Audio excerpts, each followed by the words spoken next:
Pagpalawig kan termino kan mga opisyales kan barangay asin SK. Asin ang pag-oktaba muna kan barangay and SK election sa masunod na taon, pigtutulod sa Kamara. Ang sentimiento kan pirang botante asin opisina kan COMELEC sa bagay na ini, tinutukan ni Jessica Calinog. Kailangan ayusin talaga natin ang termino ng ating mga barangay officials. Kung okay po yun sa'yo, itutulak natin ito. Pigtutulod kan Kamara na mapalawig nin anom na taon ang termino kan barangay and SK officials. Nganing mas matawan man subuot nin halawig na panahon ang implementasyon kan sa indang mga programa asin proyekto.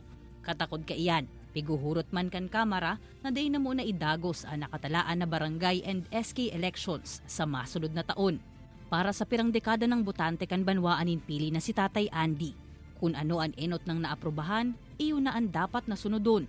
Kay puhan mag-eleksyon para mahiling diraray, itong dapat na mangyari.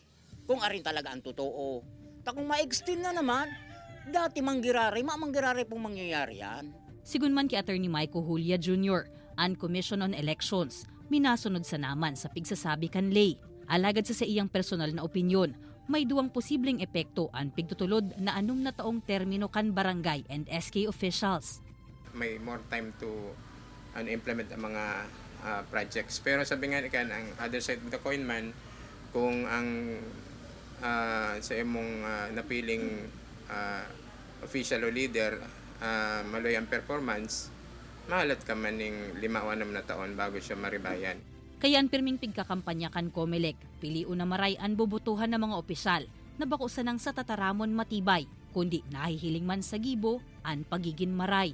Sa ngunyan hahalato na sanakan local COMELEC offices ang magiging development asin kasuguan kan sa indang central office, katakod kan pigtutulod kan Kamara. Kaibanan si Carlo Abonita, Jessica Calinog, Balitang Bicolandia.